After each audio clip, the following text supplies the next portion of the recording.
In this week's episode of Sword Art Online 2, Kirito enters the Battle of Bullets and slices up the competition. He also has his first deadly encounter with Death Gun. I loved this week's episode.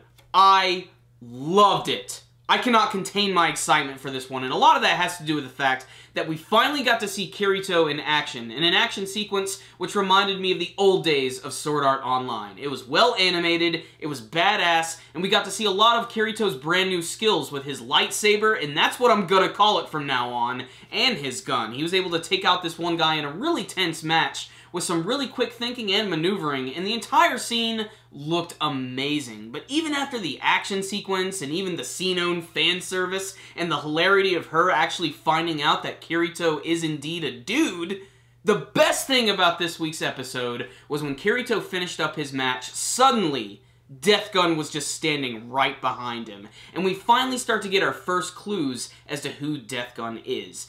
Immediately, Death Gun's intimidating. Just the fact that it's just some guy with a skull mask who's all like wrapped up and bandaged and just looks like the frickin' Grim Reaper is enough to make you shit your pants. But he instantly realizes that this Kirito is probably the real guy from SAO, and that's when we finally start to learn that Death Gun himself isn't actually an SAO survivor. In fact, he's a member of Laughing Coffin, the murder guild from SAO. I'm actually kind of shocked this early in the series we're already getting to learn the backstory of who Death Gun is. And they've already really narrowed it down. I mean, he's a surviving player of SAO, and he's a member of Laughing Coffin. And if you guys actually remember in the first season, when Laughing Coffin was first introduced, there was that one member who had the sword, the cloak, and the skull mask.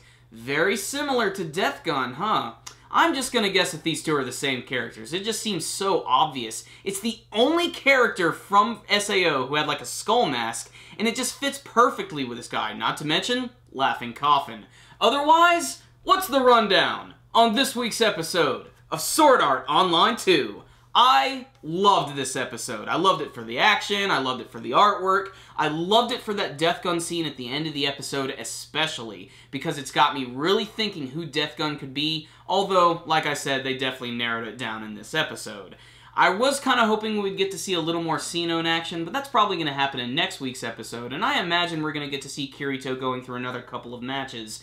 But his actual battle this week was pretty damn tops, and it was awesome. It was definitely the type of action I was waiting for. There was a lot of build-up for it, though, like especially the scenes when he was finally starting to run towards the guy, and he was lining up all the shots, but immediately when he started getting into the action, the animation just went crazy, and they did a lot of great things with the camera angles and the camera sweeps, and when he finally hit him with that lightsaber, damn, that is not like a lightsaber in Star Wars at all. This thing like makes you explode. It's ridiculous, but it's really flashy and awesome. The scene at the beginning of the episode where Sinon figures out that Kirito is actually a guy is pretty funny, although I figured it was probably going to be something fan servicey like that.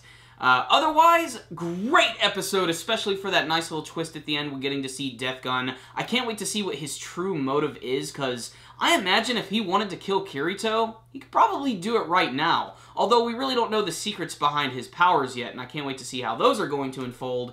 Otherwise, I'm really pumped for the rest of the series. This is just a full package episode.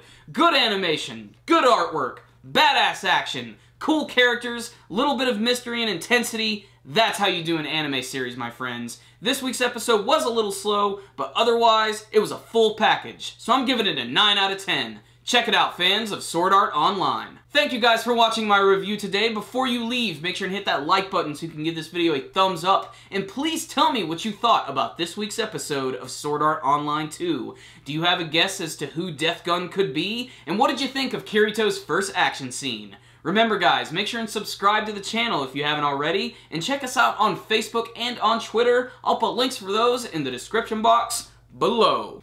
Do you like Amazon.com? I know I do. Corey and I now have an Amazon link in our video description box below. And if you go to it and buy anything through Amazon.com, it will support our channel. So bookmark that link, make it happen, and support our channel without having to do a damn thing. Another great way you guys can help support our channel is by donating directly through our PayPal link in the description box below. We recommend $2 a month, although this is completely optional. But the best way to go about this is by sneaking into your mom's room and taking $2. This way, she won't even notice. And we won't have to shake you up for all of your lunch money. So guys, that concludes this review today. Super Kami Guru 9000. Out.